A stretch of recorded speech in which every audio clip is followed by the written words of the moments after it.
ஸ்டாலின் இந்திய அரசியல்ல மிக முக்கியத்துவம் வாய்ந்த ஒரு தலைவராக இருக்கார். 22 எம்பிங்கிறது ரொம்ப முக்கியம்.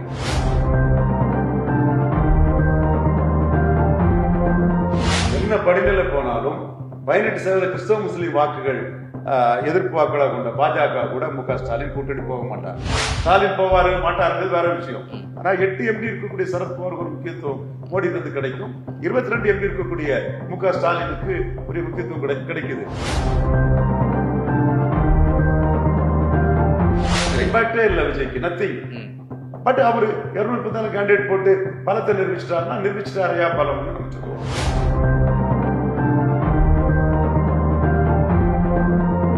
ஸ்டாலினை நோக்கி மோடியும் நகர்றாரு.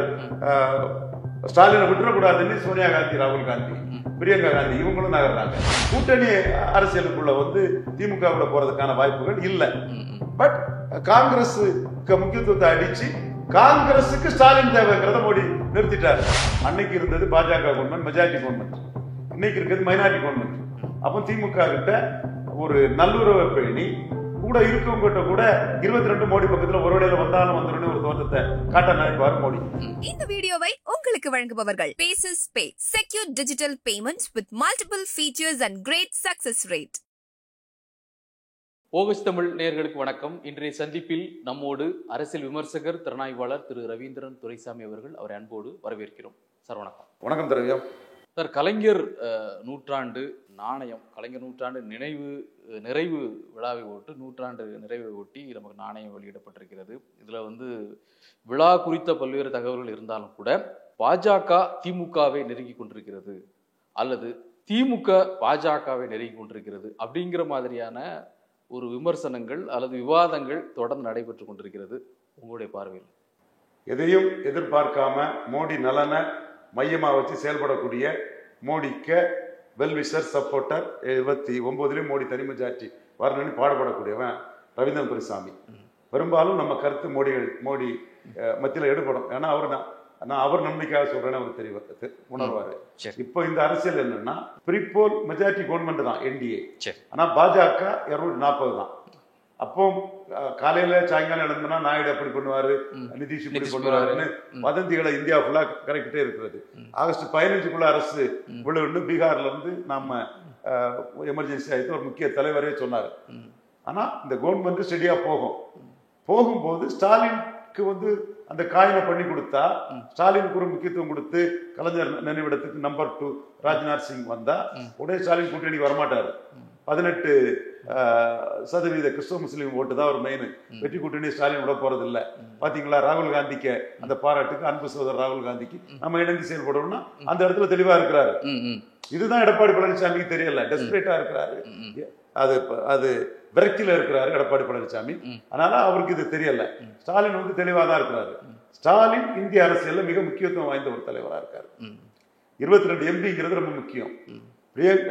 பிரியங்கா, ராகுல் காந்தி, சோனியா காந்தி இந்த குடும்பம் அதிகாரத்தை 10 வருஷத்துக்கு மேல இழந்ததுனால மோடி எப்படியாவது கவுத்துறோம்னு நினைக்கிறாங்க. ஸ்டாலினுக்கு 22 இல்லாம அதுல கனவு கூட காண முடியாத. அப்ப ஸ்டாலினுக்கு 22 அவங்களுக்கு மிக மிக முக்கியம். மோடி என்ன நினைக்கிறாரு, அந்த 22 நம்ம கூட வரும், வந்திருக்கிற ஒரு தோற்றத்தை ஆக்சுவலா வரும்னு சொல்ல முடியாது. சரி, வருங்கிற ஒரு தோற்றத்தை, அச்சத்தை நாயுடுக்கும் நிதிஷ்குமாரும் கொடுத்தா சான்ஸ் எடுக்க முடியாது.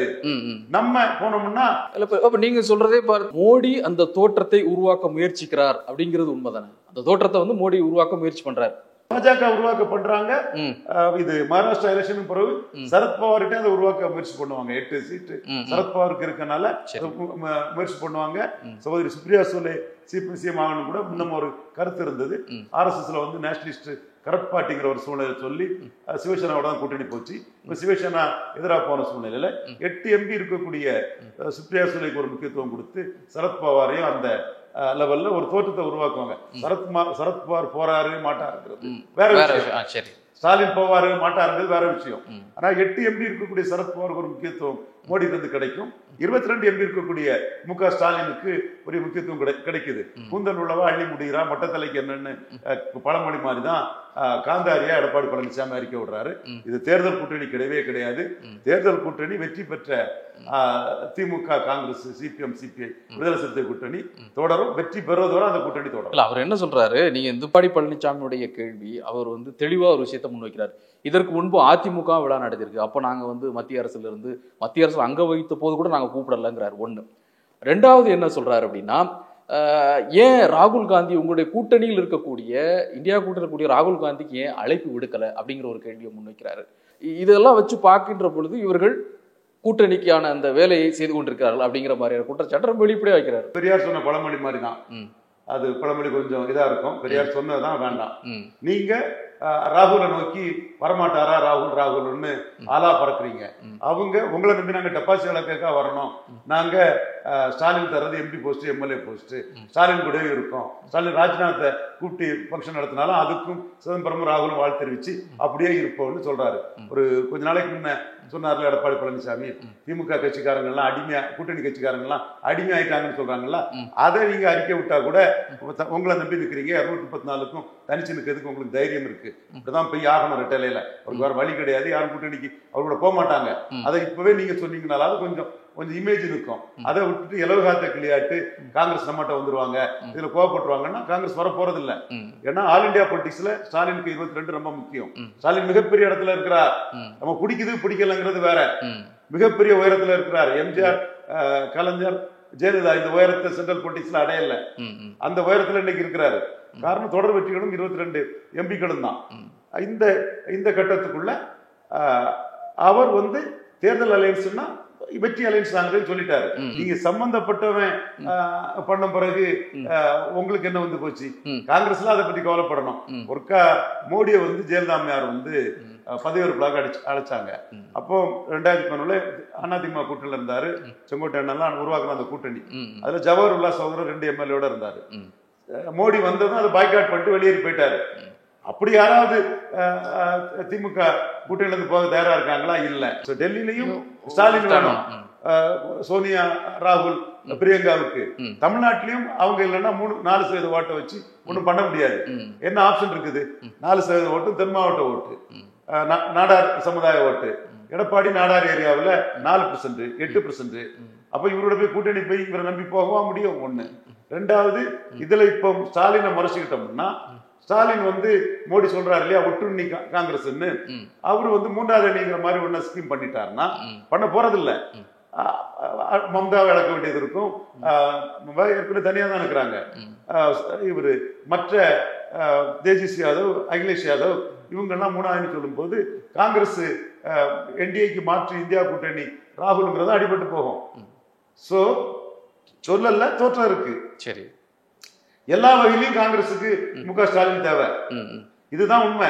இந்த அடிப்படை அரசியல் இது தெரியாம யாரோ சுனில் கனகுலா சொல்லியிருப்பாருன்னு நினைக்கல. யாரோ 4 பேர் காங்கிரஸ் வந்துடும் சொன்னா எடப்பாடி பழனிசாமி அதை நினைச்சு ஏமாந்துட்டு தான். இல்ல சார், நீங்க மோடி அந்த தோற்றத்தை உருவாக்க முயற்சிக்கிறார் அப்படிங்கிறது முன்னாடி சொன்னீங்க.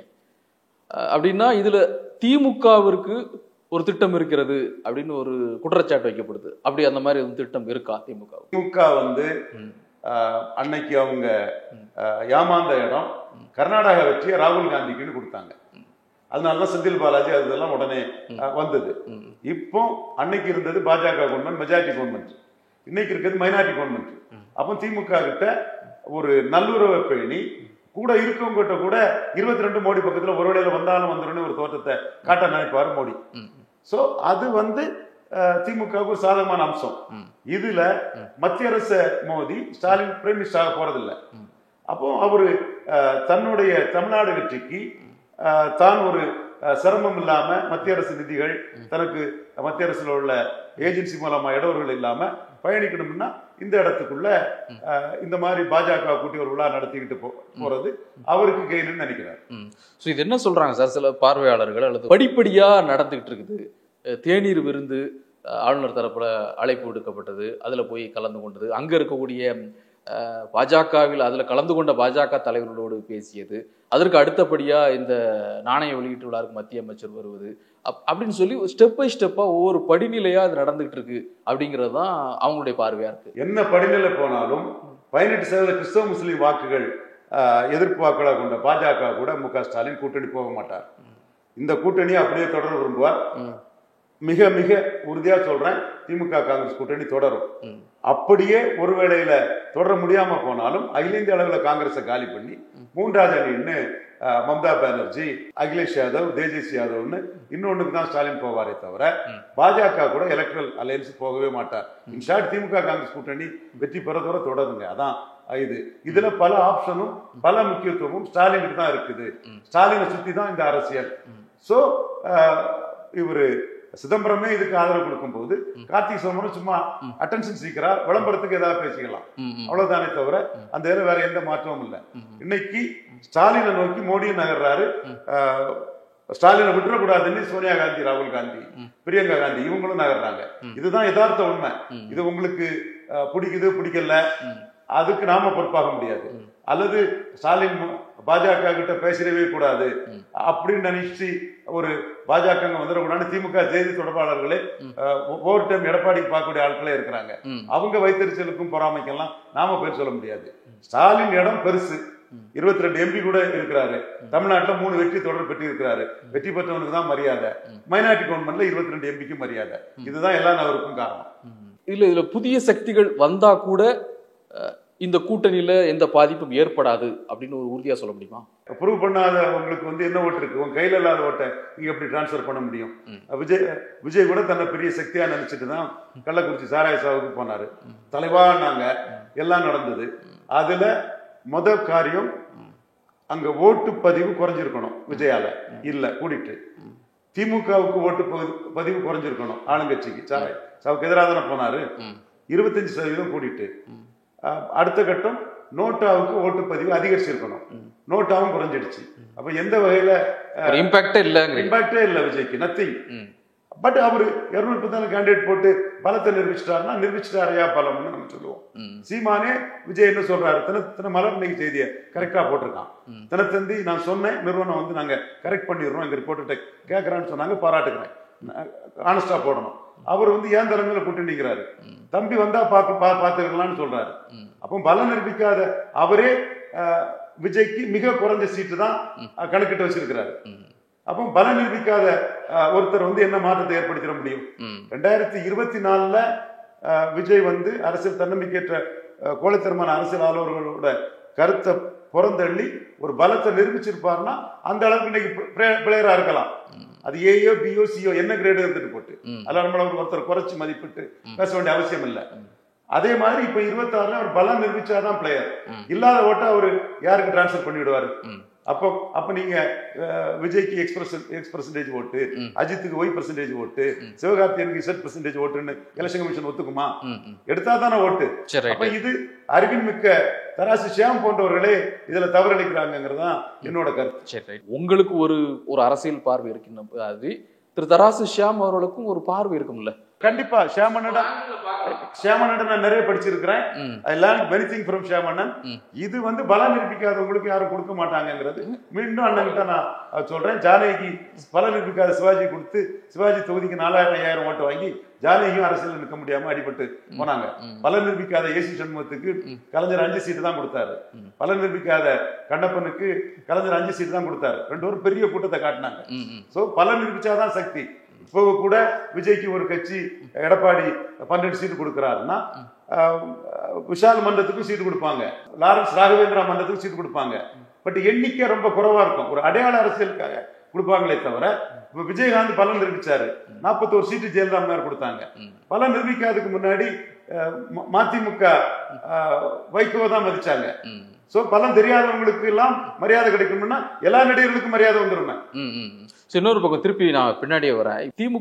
திமுக முன்னாள் தலைவர் திரு முன்னாள் முதலமைச்சர் மறைந்த திரு கருணாநிதி அவர்களுக்கு குறித்து பெரிய அளவுல பாராட்டு, அந்த பாராட்டு அப்படிங்கிறது பாத்தீங்கன்னா ஒரு பெரிய பாராட்டு பத்திரம் மாதிரி இருக்குது. திரு மோடி அவர்களும் அதை பண்றாரு. அப்படி பண்ணும் பொழுது நீங்க ஆட்டோமேட்டிக்கா என்ன ஒரு கேள்வி எழுது அப்படின்னு சொன்னா, இதற்கு முன்பு கடுமையான விமர்சனத்தை செய்தவர்கள், கடுமையான விமர்சனம் என்று சொன்னால் அங்க டெல்லியில் இருக்கக்கூடிய பாஜக தலைவர் மட்டுமல்லாது தமிழகத்தில் இருக்கக்கூடிய பாஜக தலைவர்கள் ஒரு கடுமையான விமர்சனம் செய்துவிட்டு இதை பேசும் பொழுது அது ஒரு முரண்பாடா தெரியுது இல்ல? தமிழ்நாட்டுல நான் ஒருத்தன் தான் அதை சொல்லிட்டு இருக்கிறேன். இவங்க பாராட்டுறதுக்கு முன்னாடி அதை சொல்லிட்டு தான் இருக்கிறேன். சென்ட்ரல் கவர்மெண்ட் பவரை முதல்ல ரீட்டைன் பண்ணி 29 மோடி தனி மெஜாரிட்டி வர்றதா மோடிக்கு முக்கியம். அதுக்கு எல்லா இதையும் மோடி பயன்படுத்துவாப்புல. எடப்பாடி ஒரு பொருட்டாட்டையே பயன்படுத்தல, ஒரு போல்சே இல்லைன்னு தான் அவங்க நினைக்கிறாங்க. இதுதான் என் நண்பர்கள் புரிஞ்சுக்கிடணும். அப்போ நீங்க கலைஞர் இந்த அளவுக்கு போடுறது காரணம் கூட்டணிக்கும் வரமாட்டாருன்னு தெரியும். அப்போ 1969 கோங்கி மரப்பாச்சி பிரதமர் இருந்த இந்திரா காந்தி அம்மையாரு சார்ட்டர்ட் பிளேட் எடுத்து கலைஞர் கருணாநிதி வீட்டுக்கு வந்து மடிப்பிச்சை கேட்டது மாதிரி கையை பிடிச்சிக்கிட்டு எப்படியாவது அரசை காப்பாற்றணும், நீங்க காப்பாற்றலன்னா நான் பிரதமராக இருக்க முடியாதுன்னு கேட்டாங்கன்னா கலைஞர் அன்னைக்கு 25க்கு மேற்பட்ட எம்பிக்கள் இருந்தது. அவர் சப்போர்ட் பண்ணாதான் விபிக்கு ஜெயிப்பாருங்க ஒரு நிலைமை இருந்தது. அதை இந்திரா காந்தி அம்மையார் செய்தாங்க. இன்னைக்கு ராஜ்நாத் சிங் செய்யறாருன்னா இந்த 22 எங்களை சப்போர்ட் பண்ணலாங்கிற ஒரு தோற்றத்தை சோனியாவுக்கு கொடுக்கிறாரு, நிதிஷ் கொடுக்கிறாரு, நாயுடு கொடுக்கிறாரு. பட் கூட்டணி வராதுன்னு தெரியும் அவங்களுக்கு. கூட்டணி வராது. அவங்களும் இங்க ஒரு என்டிஏன்னு ஒரு 18% வாக்குல வந்துட்டாங்க. நிதிஷ்குமார் மாதிரி ஆட்கள் அவங்க கையில் எடுக்கிறதுக்கு தமிழ்நாட்டுக்குள்ள முயற்சி பண்ணலாம். திரு ராஜ்நாத் சிங் பேசியதை வந்து நம்ம ஏற்கத்தக்க ஒன்றாக எடுத்துக்கணும். ஏன்னா அவர் அந்த விழாவிற்கு அழைக்கப்படுகிறார். அந்த விழாவின் நாயகனாக திரு கலைஞர் கருணாநிதி அவர்கள் அவரை போற்றி புகழ்வது அல்லது அவருடைய திட்டங்கள், அவர் தமிழ்நாட்டிற்காக செய்த விஷயங்கள், நாடு தேசத்திற்காக அல்லது அந்த தேச நலனில் அவர் செய்ய பங்களிப்பு, இதெல்லாம் குறித்து பேசுவதுங்கிறதா முறை. அது அவர் தான் அப்படி தான் செய்ய முடியும். அங்கே வந்து திமுக குறித்தோ திமுக பற்றி விமர்சனமோ வைக்க நிச்சயமாக முடியாது. அது அவர் சரியான முறையில் திரு ராஜ்நாத் சிங் பண்ணுறாரு. ஆனால் அங்கு வராத அல்லது இந்த நிகழ்ச்சியில் கலந்து கொள்ளாத இது போன்று பல்வேறு நிகழ்ச்சிகள் எங்கள் மாநிலங்களாமோ நடக்குது. ஒரு அரசியல் தலைவர் குறித்த போற்றுவதற்காக நிகழ்ச்சிகள் நடக்கும். அதற்கெல்லாம் கருத்து தெரிவிக்காத திரு மோடி அவர்கள் இந்த நிகழ்ச்சிக்கு இந்த அளவிற்கு ஒரு வாழ்த்தை பெரிய அளவில் தெரிவிக்கிறார் அப்படிங்கிறதான் ஒரு ஒரு பார்வையா அங்க விமர்சன பார்வையா வைக்கப்படுது. மோடி தாங்க ஆபரேட் பண்றாரு, மோடி தாங்க பாஜக ஆபரேட் பண்றாரு. ராஜ்நாத் சிங் ஒண்ணும் இல்ல, ராஜ்நாத் சிங் செகண்ட்ல இருக்கிறாரு. 29லயும் மோடி தான் பிரதமர்னு சொல்லிட்டாரு. சரி, 3 அமித்ஷாவும் 29லயும் மோடி தான் பிரதமர்னு சொல்லிட்டாங்க. ஆபரேட் பண்றது மோடி தான். அவரு அடாப்டபிலிட்டியோட களம் காணுவாருன்னு நான் ஏற்கனவே சொல்லி இருக்கிறேன். அந்த வகையில ஒட்டுண்ணி என்னைக்கு காங்கிரஸ் சொன்னாரோ ஒட்டுண்ணி காங்கிரஸ் கிட்ட இருந்து திமுகவை மற்ற கட்சிகளை பிரிக்கிறது அல்லது அலர்ட் ஆகி ஒட்டுண்ணி காங்கிரஸுக்கு வந்து மார்ஜினலைஸ் இந்த கட்சிகள் பண்ணினாலும் மோடிக்கு லாபம் தான். அதான் பாரசைட் ஒட்டுண்ணி. உங்களோட முஸ்லீம் வாழ்க்கையில உங்கள்ட்ட இருந்து எடுத்து உங்களுக்கு எதிராட்டே இங்க போக தேங்காதவங்க அவங்கள பார்த்துடுங்கிறதான் மோடி சொன்னாரு. அப்படி சொன்னவரு நம்ம சரத்பவாருக்கு நாளைக்கு முக்கியத்துவம் கொடுப்பாரு. எமர்ஜென்சி வைத்த லால் யாதவ் குடும்பத்துக்கு முக்கியத்துவம் கொடுக்கலாம். அதுல வந்து நிதிஷ்குமார் வந்து எடப்பாடி மாதிரி இல்லை, அவரு எம்பி ஜெயித்த ஒரு அலை. எடப்பாடி யாரோ ஒரு எம்பி கூட இல்லாதவர். அவரை பற்றி மோடிக்கு என்ன அக்கறை? Edappadi doesn't matter for Modi. Nitish ஒரு மேட்டருங்கிறனால அந்த இடத்துக்குள்ள லால் யாதவ் தரப்ப போடுறது கொஞ்சம் யோசிப்பாரு, அவ்வளவுதான். எதிரி ஒட்டுண்ணியா இருக்கக்கூடிய காங்கிரஸ் தான் மோடிக்கு எதிரி. அந்த ஒட்டுண்ணி கிட்ட அலர்ட்டா இருங்கன்னு மம்தாட்ட சொல்லுவாரு, அகிலேஷ்ட சொல்லுவாரு, தேஜஸ்விட்ட சொல்லுவாரு, சரத்பவார்ட்ட சொல்லுவாரு, ஸ்டாலின் சொல்லுவாரு. காங்கிரஸ் தவிர யாரையும் அரவணைக்க தயாரா இருக்கிறார் மோடி. கண்டிப்பா அதுல ஒட்டுணிங்கிற வார்த்தையை சொல்லிட்டாரு. அவர் வந்து முஸ்லீம் ஓட்டை இழந்துறாங்க தானே ஸ்டாலினுக்கு அவர் அறிவுரையை சொல்றாரு. முஸ்லீம் ஓட்டை இழந்துடாதீங்க காங்கிரஸ் கிட்டங்கிறத தேஜஸ்வி அகிலேஷுக்கெல்லாம் சொல்லி ஒரு அரசியல் பண்ணக்கூடிய மோடி கூட்டணி அரசியலுக்குள்ள வந்து திமுக கூட போறதுக்கான வாய்ப்புகள் இல்லை. பட் காங்கிரஸுக்கு முக்கியத்துவத்தை அடிச்சு காங்கிரஸுக்கு ஸ்டாலின் தேவைங்கிறத மோடி நிறுத்திட்டார். இதான் ராஜதந்திரம். இவங்க சிதம்பரம் பதறிட்டு ட்வீட் போடுறாரு, ராகுல் பதறிட்டு ட்வீட் போடுறாரு. என்னமெல்லாம் மற்றவங்க இந்த கூட்டணிக்கு எதிராக பேசுவாங்களான்னா ரொம்ப டவுட் தான். சீட்டு கேட்பாங்க, அது வேற விஷயம். அப்ப செல்வ பிறந்தவர்கள் அங்க போய் இருக்கிறாரு. அப்போ யார் முக்கியமானவர்? மு.க. ஸ்டாலின் முக்கியமானவர். மோடிக்கு எதிரி யாரு? ஒட்டுமையா இருக்கக்கூடிய காங்கிரஸ். நான் வெளிப்படையா பேசுறேன். இதுல என்ன வந்து உடனே என்னோட சகோதரர்களே என்ன விமர்சனம் பண்ணுவாங்க, பண்ணிட்டு போங்க. நான் மோடிக்கு தெளிவா கரெக்டா பேசிட்டு இருக்கிறேன். மோடி அந்த இதுக்கு தக்க நடவடிக்கையும் என் பேச்சும் அந்த நடவடிக்கையும் கோயின்சைட் ஆகி கரெக்டா போயிட்டு இருக்கு. ஸோ இப்போது நடந்து கொண்டிருப்பது ஒரு அரசியல் நகர்வு அப்படிங்கிறது வந்து ஒரு பொதுவான ஒரு கணிப்பாக இருக்கிறது. இந்த அரசியல் நகர்வை மற்ற அரசியல் விமர்சகர்கள் அல்லது மூத்த பத்திரிகையாளர்களிடமிருந்து நீங்க எப்படி வேறுபட்டு பாக்குறீங்க? மெட்டீரியல் பொலிட்டிக்ஸ் லாபம் ஒன்றே குறி.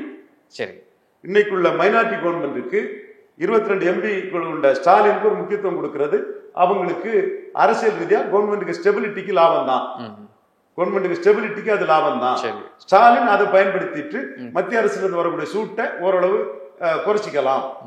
தேர்தல் கூட்டணிங்கிறது வெற்றி ஒன்றுதான் குறி. வின் ஃபர்ஸ்ட் ஸ்டாலின் திமுக காங்கிரஸ் கூட்டணி தான் போவாரு. சரி. இத ஸ்டாலின் மிகவும் முக்கியத்துவமானவர்னு வலைத்தளத்துல இருக்கக்கூடிய வன்மத்திலையும் காழ்ப்புணர்ச்சியிலும் பேசுறவங்க வந்து அவங்க என்னைக்கும் புரிய மாட்டாங்க. அது தவறு. காங்கிரஸுக்கு தான் ஸ்டாலின் தேவைங்கிறத மோடி மேனிஃபெஸ்ட் பண்ணிட்டார்.